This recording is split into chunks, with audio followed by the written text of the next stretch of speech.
everybody. Guess where I am today? I am in Montgomery, the beautiful village of Montgomery. You can see behind me. See all around me. In fact, I'm supposed to be visiting Liminality soon. She invited me to come over, so I maybe try after this, do this. But today, I'm at the Montgomery Book Exchange. Did you guys know about this place here? It's a really cool spot. I'm gonna turn my camera around so you can see. Maybe I don't get hit by traffic. Yeah, don't step down too much. On 13 Union Street, which is like right, to me, it's like coming right off of 211. There's Robert Reynolds' family member there. So I am with Walter. How are you? And Walter, are you the owner or do you run? He is the owner of this very cool place. This is like the coolest bookshop I have seen in the longest time. So we're gonna walk inside, yeah, and I'm gonna follow you. Absolutely. And you introduce me to the different parts of the Montgomery Book Exchange here in the village of Montgomery. So these are books that don't really sell, or they're a little bit ripped or whatever, and they're just free. That's the last chance before they go in the recycling. Or your wife makes a bookmark out of them. Yes, definitely. So we're walking in, and hopefully the connection gets a little better. Yeah, I'm gonna leave this. So I'm gonna walk you guys around. I'm just letting the patrons know that I'm on Facebook Live right now. So if you don't want to be in my shot, you know, I didn't want to put you out there. Into a corner. So let me just turn this. Sure. So the store doesn't usually look like this. This weekend we're having a big bag sale. So everything on the tables and under the tables is fill a bag for $5. Oh. I get donations almost every single day, and the basement's full, the back porch is full. I have to move them. So fill a bag. Fill a bag for $5. So I could bring one of those 31 bags. If it's this size. Okay. Then it's all the shelves too. Most of our books, kind of like your typical hardcover, are 7. Okay. So it's anything 7 and under is part of the sale. And it's I just grabbed myself an Edgar Allan Poe because everybody knows I'm a huge Edgar Allan Poe. I'm a huge Stephen King fan. So I'm going to be eyeballing this right here before I go. I'm going to be taking my Edgar Allan Poe. I don't know why William is sitting in the corner over there, but we're going to be talking with him soon because he wrote a book and he's the one that actually invited me to this shop and introduced me to Walter. Let me see that shirt. Hold on. Let me turn this around because everybody's got to see my shirt the right way and they got to see your shirt the right way as well. You know me, guys. It takes me a minute to get myself together when it comes to this. And, all right, so here's my radio, and let's see that shirt. MontgomeryBookExchange.com. Do you have that in an extra small? I only have it for myself now, but we're having more made. Maybe you should have some made that people would like to rock because that is a cool looking shirt. So, this one at Penny's. Oh yeah, that was really cool though. This is William Lobb. Remember I mentioned him. He wrote the book, The Third Step, and we're going to be talking to him soon. But first, I'm going to walk around. People are coming into the store. Pay no mind to the Facebook Live here. So, Walter, how about you walk me around the sections here and show us what we're looking at. I'm going to turn my camera around here. So this is, of course, part of the bag sale. Usually I have some nice comfy chairs up here, a little table. This whole wall here is nonfiction. Okay. Those 3 crates up there are local authors, local poets. So that's That's where we have try to have book signings once a month or once a quarter, and those are the authors that we have there. This section here is some jewelry that we make. My lovely wife makes it out of old dictionaries and books. Nice. So we have books. It's called Wearable Words. We have books when they're messed up or falling apart. We just hate to throw them out. So especially dictionaries, people bring in lots of dictionaries, but no one ever buys them. Oh, okay. Yep. So we have all kinds of sets and everything up top, stuff that we think is cool. I really like. So what's on this side here? I see a huge Holy Bible up there, and I have one of my best friends. She loves antique Bibles. That's actually worth about $800, but I'll take less for it because it's been up there a long time. And I'd be happy to see it go. It's from 1887. It's a family Bible, so it's got a really cool metal hasp on it. It's got some pictures and some birthdays and everything on it. Names and stuff in it? It's got a couple names and all that. Those 3 plastic cases up there, those are actually a Shakespeare set from 1934. The lady who gave them to me, her husband made the cases, and he got them. So there's some pretty cool stuff in there. And then that's all fiction. As you can see here, mystery, sci-fi, fantasy, romance. I just wanted to let your customer know I'm on Facebook Live, so if you're okay with that, you know. All right, I just wanted to let you know. Okay. Yep. So what other sections? I saw the one wall. I really love that one wall, and I thought you had it like custom built that way. This was a wine and liquor store. So the wine bottles went in like this, and if you look here, the wine bottles sat here too. Oh, okay. So this is a really cool. Is it the kids section? This is the kids section. Yeah, this is the kids section. We have tons of kids books. On Friday? I think it's pretty funny that you have all the kids section in the wine. The whole thing was a wine section. So. Yep, and we have records too. Records for $2. Yep. Is that part of your bag sale? Not part of the bag sale. Okay. It's only books. So tell us again, once again, about the bag sale, so that people that are watching absolutely can understand. Right. So the bag sale is quarterly, and it was Thursday, Friday, today, and tomorrow. Today from 11 to 7, and tomorrow noon to 4. And it's anything in the store that's $7 and under. Fill a plastic shopping bag for $5. Every $5 bag you buy is a chance to win a $25 gift card. Oh, nice. And in the spring, we do it where half the money goes to the Valley Central Scholarship Council. Okay. So the last 2 years, we were able to donate to them $400 and $500 each time. Wow. So we usually do like different schools, like we did Walden Elementary, sometimes we do the library. This time we're actually doing it where we're doing it to fund a really cool customer appreciation tool in our Square app. We use Square for all of our POS in the store, and it's going to allow us to have customizable gift cards and kind of like the old punch card, like buy 10 coffees, get one free. Right. But it's spend a certain amount in the store and get, you know. So how long have you, now tell us again, how long have you owned this shop? 3 years. 3 years. Yes. You've been running this shop. Yes. People bring in books. Is That's that how we it? get all of our books. All your books. Initially, we bought some on Facebook yard sale pages, and people would just donate them, but they just show up. Okay. So it's a great model. So if you guys have like a bunch of books that you need to donate, bring your books and maybe even get books. Absolutely. You know, We give while store you're credit. here. So if you brought in, say, a stack of books here, we give a quarter for paperbacks and 50 cents for hardcovers, and then you can use that credit to offset up to half the purchase. Oh, okay, awesome. So you can get records, you can get kids books, you can get hardcover books, paperback books, you can get local artists books, local authors, and dictionaries, you name it. There's all kinds of stuff in here. Bookmarks. I see some paper flowers there. What are those about? Yes, our friend Ruth started making these. It's a funny story. She actually made her own wedding bouquet out of these. They're called Kusadama flowers. She made her own wedding bouquet, and then people said, oh, you have to sell these and everything. So she started selling them. We sell those for $2 each, or the little vase of 8 for $16. She also made these cool little bookmarks here with a little hanging flower. And then we started, again, when we're throwing books out, we hate to throw them out. So we started making bookmarks out of spines. And then, we make buttons too, out of old books. We cut them and sell those. We bought a really cool button maker. So that's fun. This is great. So tell us again the location. We're at 13 Union Street, Montgomery, New York. Open Wednesday, Thursday, Friday, 11 to 7, and noon to 7, and Saturday, 11 to 5.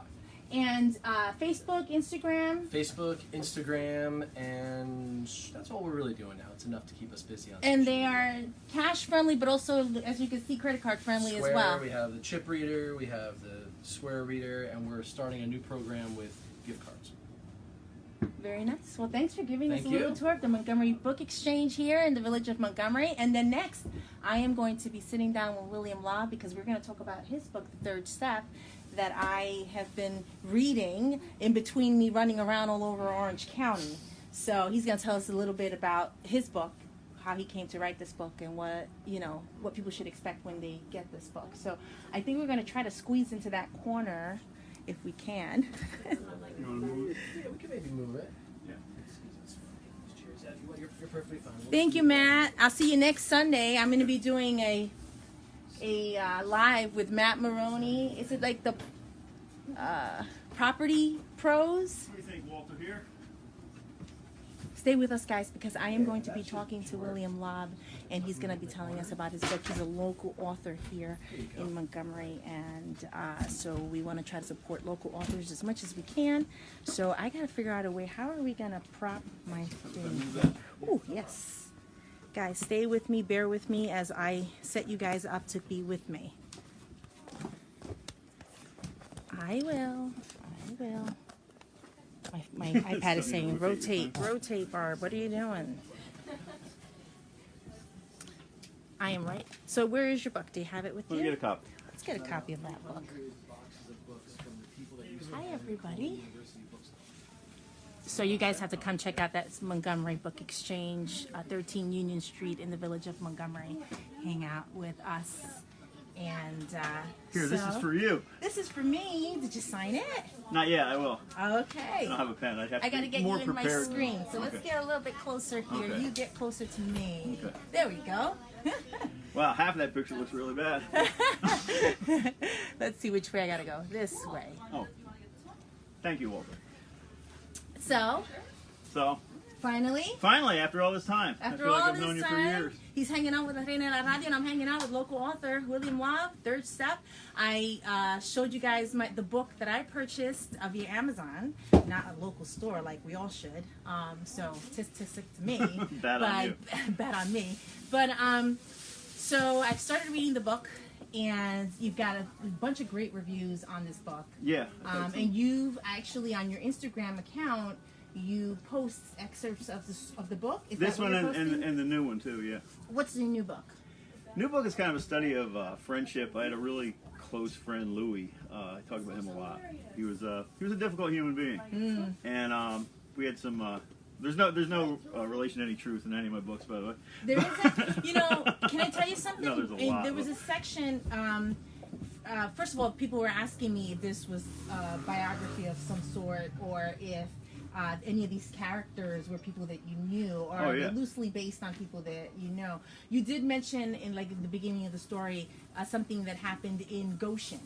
Oh yeah, Goshen. I mean, Turf's Tavern is part of that. There's Turf's Tavern isn't there anymore. It's actually a home for unwed mothers now, which I think is kind of ironic. But that was that was a central place in Middletown in the '70s. And a lot of us spent a lot of time there. And my grandmother Cora, she was an interesting woman. She lived to be about 100 years old. She was. I kind of portray her as a witch in the book. It's probably not fair. If she was here, I'm sure she wouldn't be too happy.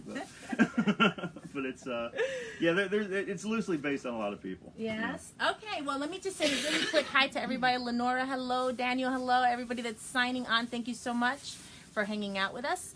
So tell us a little bit about this book. How did you come up with the story, the plot, the setting, everything for this book? Well, I've been writing all my life, and I never thought I could really get around to writing more than about 10 pages. It seemed, kind of daunting. And then this actually started as a Facebook post. I mean, I'm a big fan of boxing. I've done some boxing. I've broken, like, most of the bones in my hands. And I just came up with this guy, Frankie, who, has some drug and alcohol issues and is not a very good boxer. I'm not a very good boxer either. And, I think about halfway through the first chapter, he's just kind of pretty much down on his luck and getting up. Right. And I posted that on Facebook, and I had some people say, where are you going with this? What are you doing with this? And I didn't really have any idea, so I just expanded on it a little bit. And I learned how not to write a book, because I decided I would put every chapter on a blog, and then people would give me feedback from the blog, and it was a nightmare. And I incorporated things that I'd already written and tried to weave them into the story. So it was an experience. I mean, and like I said, I've had good reviews, but you've had great reviews. Yeah, actually, there's one horrible review. It's great. You got to read that one. The horrible review. I guess any press is good press, right? This guy wrote such. He admitted he only read the. I think he read the prologue. He didn't read the whole book. He admits that, and then he wrote like 3 pages on Amazon about how much he hates it. He must hate me. Never met me, but it was great. I mean, I don't know how to use well, I think we should just wait for people to just read the book, and then make a review on whether or not you like the book. Yeah, I'd appreciate at least reading it before you review it. Right, but be prepared. So tell us a little bit about Frankie, the main character, and about his addiction. And he's like a tortured soul. Like he is like self-destructing. Yeah, and he has some Cora, and he has a best friend in the book, Alexandrine. And Alexandrine is his foil because she's this person, this abundance of faith, spirituality and faith. But she has nothing. She has no material, nothing of any material value, you know. But she always has this spirit. She has this spirit and this faith, and it drives her. And it drives Frankie crazy because Frankie isn't well off, but I mean he's not starving. He's not wondering if somebody's going to turn off his electricity. But he can't connect to this God entity, and he has problems with the church. And his grandmother is a very religious and/or spiritual person, and more spiritual than religious. And he just can't connect to that. And I think it drives him. It really drives the story that he's surrounded by all these people that have this abundance of faith, and he just can't seem to connect to it. So tell us a little bit about now. He suffers with addiction, and we are currently, experiencing an epidemic of opioid addiction. Oh God, you lose 70,000 people this year. Yeah. So how, in writing this book and then seeing what's happening, is there something that you can make a connection to? Oh yeah, this is cathartic. I'm almost 25 years clean, sober, straight, and all that good stuff. And thank you. And I was, in a lot of ways, I was Frankie. So I still have my issues with the church and things like that. But I think I've made some peace with that. But a lot of that is autobiographical. I mean, there's nothing I like better than vodka and Seconal, so which is Frankie's favorite too. So one of my favorite, a lot of times, one of my favorite things is, especially with this book, is that you can make a connection to the location. Right. So you do mention local parts of Orange County in your book. Yeah. And so what made you, was it because it's familiar to you, or why did you use that as your backdrop in the story? Orange County is home. Of course, it's a place I know better than anywhere else in the world, but it's full of fascinating people and places and like us. Yeah, exactly. And it's just, it's culturally diverse. There's a lot of history here. I mean, it's a beautiful part of the country, and I love it. It's home. My cousin and I have a running joke about who's going to be the last one to turn out the light. Because there used to be a lot of us here, and everyone's left. But Orange County is a really special place to me. I mean, the second book, has. I can't wait to see the second book. So how far are you with the second book? Done. It's finished. We're. I know you were editing, and you were talking about how you were editing, and you were just like hating it. Oh God, there's nothing worse than editing, man. And one woman I met through Walter, Erin Ott. She's helped me a lot, and Sherry. She's from. I met her through my publisher, and she's kind of come in at the end of the set. In fact, she got me so mad. I thought this was ready to go about the middle of 2016, and I got connected with her. And she said, this is a good early draft. I'm like, early draft? What are you, nuts? This thing's ready to go. Out of your mind? So she beat on me for a long time, and I got to give her a lot of credit for this one. And I was working with this girl, Ellie River, who she couldn't, at 26 chapters in, she couldn't finish. So Sherry kind of came running in, wearing the white hat on the white horse again, and pulled things together. But so we finally got that one ready, so we're going to put that one out. So it's a long process. So, I mean, if you're have aspiring authors out there, sure, that are, what advice would you give to them in terms of when it comes to writing a book and their ideas and accepting criticism? Criticism.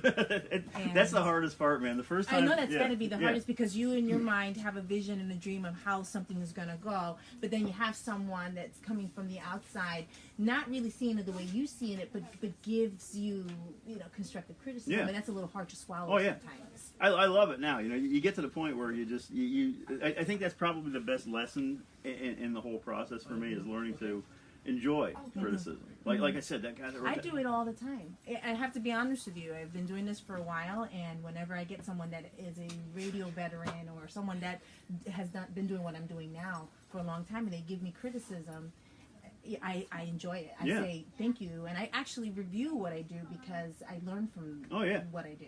I've had some reviews and some comments from some pretty well-known authors, and they, that's a gift, man. If you get somebody that actually knows what they're doing, and they say, I like this, but this stunk, it's like, okay, I thought that kind of stunk too, Yeah. It's like, I can't remember who it was. I think it might have been Ellie River. She said to me, because she did a review for this, and it was a tough review. I mean, it wasn't all, boy, this is great. It was like, no, it was tough, and she said, she was very honest about the book. But she said to me privately, like, how many editors did you have? And I said, I went through 5 editors on this book before it finally ended up with Sherry. And she says, yeah, I could tell. Because the editor will pull you in one direction or another direction, or, you know, and that was another thing to learn is that, you know, you can take criticism from an editor too, but you're the one writing the book. So in the end, you have to decide, yeah, this is the way it's going to be, you know, stuff like that. I think that's a great piece of advice to give someone that's putting a book together and writing, that, you know, you don't have to, you can accept the criticism, but you don't have to change the vision and the dream of the book in order to get it done. Yeah, because nobody's designing inside your head. Exactly. You know? But no, you know, especially the stuff I write. I mean, I think you're either going to love it or you're going to hate it. You know, I mean, there are people I complain way too much about, and I have some friends that are writers that write, you know, fan fiction and vampires and bare-chested men with wings and all that stuff, and that stuff is fine. It's not for me. But I mean, if you like bare-chested men with wings and vampires, don't even bother in my stuff because it ain't for you. You know. But maybe they'll get a little taste of what is, you know. Well, that's my thing. I always tell people, write what's real. You know, I tell other people that want to start writing, you know, it's like, write what's real. Write what you know. I mean, write like what I said, you know, what you're comfortable with, so that you sound halfway like you know what you're talking about. I mean, like you mentioned addiction. I mean, there's 70,000 people are going to die in this country this year alone from opiate addiction. You know, I mean, gun violence. I mean, the list is almost endless of things you can talk about and discuss. You know, it's just. So, for anyone that reads this book, what is the message that you wish they walk away with when they're done with this book? I think the overriding theme at the end of the book is that, like, Frankie kind of comes to terms, and he's not quite alive. Don't give me spoiler. No, I won't give you any spoilers. Because I just started, you know, I'm kind of like this far into the book, so don't spoiler alert. Because I need to read the book. I think. But what should people come away with? There are 2 overriding themes in the book, and one is addiction, and one is the struggle to come to terms with this God entity. And at the end, Frankie realizes that, you know, whatever that spiritual thing is he connects with it's not Cora's, and it's not Alexandrine's, and it's not anybody else. It's his own interpretation. So I guess the walk away is, you know, you have to make this connection with whatever you believe. And I'm not even sure what I believe, but, you know, whatever I believe, you know, it's a one-to-one thing. It's not what somebody should preach into you, be into you, or anything else. So. Right. So we're here at the Montgomery Book Exchange. You're really good friends with Walter. Yeah, Walter's a great guy. And he's got your book here, so people can come here to get it. Yeah, the line usually is like out the door for people trying to get it. Sometimes we have to close up. It's like, no, we're out.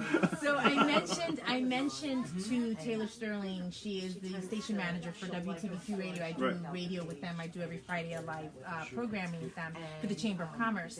And I was telling her how I was coming to interview you today about your book, and she offered making a connection with you and the Ye Olde Bookshop, Warwick Bookstore in the village of Warwick, and maybe setting up a book signing. Because I have a pen now. Walter gave me one, so we're good to go.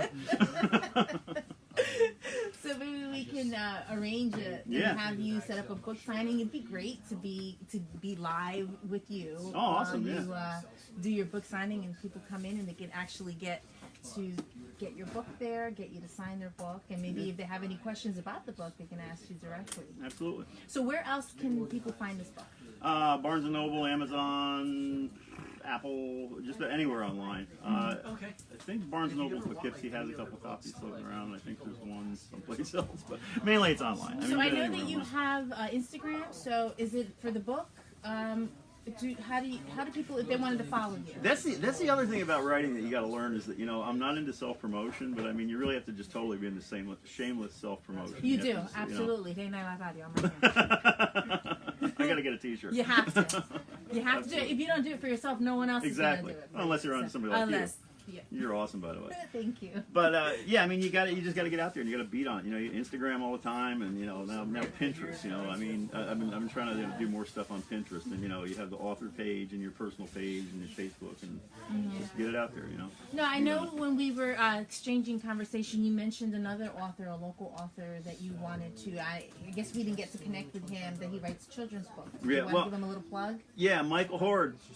I think hopefully he'll see this. Yeah, I think Mike introduced me to Walter, I believe, but Mike wrote one book about an experience. I'll just say an experience in prison that I thought was one of the best things I'd ever read. Oh, okay. Not an easy read, but he also wrote his for his first book for I wouldn't say children's, like young adults, The Adventures of Nick and Billy. It's about his times in the Louisiana swamps growing up. Oh, okay. And he's a really good writer, and he's a good guy, and he's a good friend. And yeah, I wish he was here. I wish he I'd could. like to get my hands on that. Yeah. And maybe even take a look at it. I do have a young adult in my life right now, Jonah Martinez. He just signed on, and maybe I can get him to read that book and maybe review it for me. One of the coolest things that we were at a cancer. Hi, Christine. An event, American Cancer Society thing, and a bunch of kids from Pine Bush came up to. We were just basically sitting around a table, and I guess Mike had a copy sitting in front, and the kids are looking at the book, and they're like, "Oh yeah, the author's coming to our school, next week to talk to us about it." And Mike's like, "That's me." It's just really cool. The kids were blown away.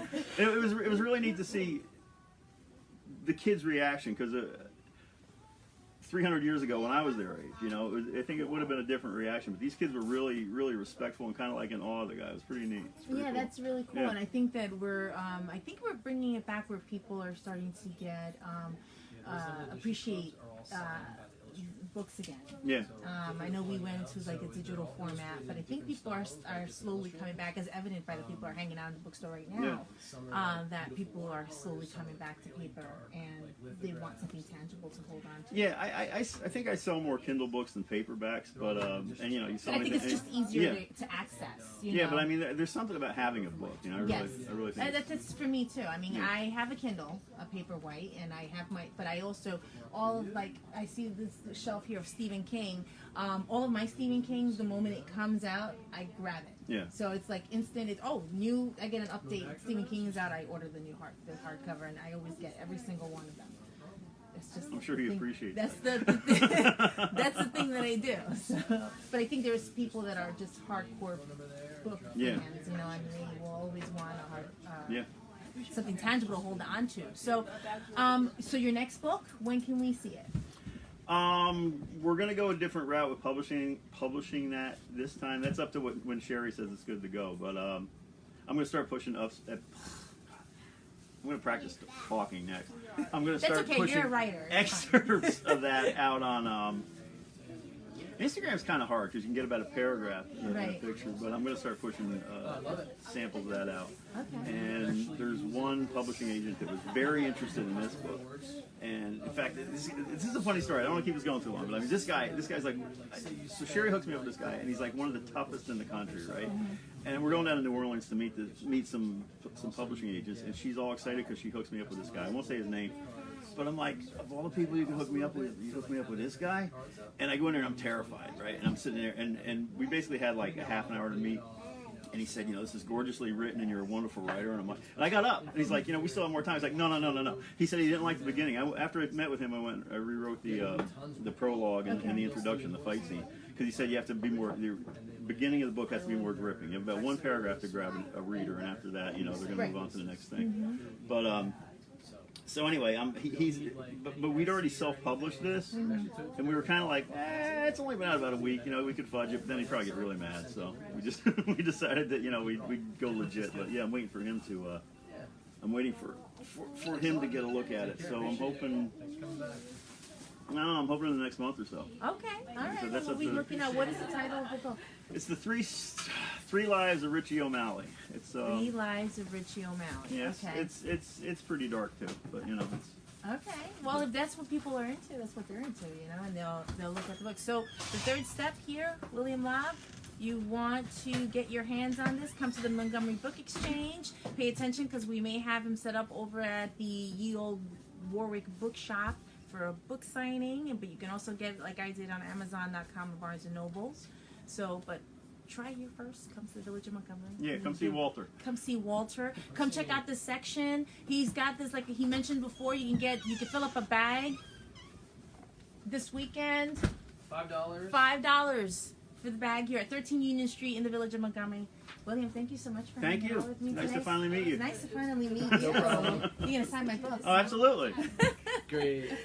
All right. Say goodbye, Thanks William. Bye, guys. Say bye, Walter. Bye. Thank you. Bye, guys.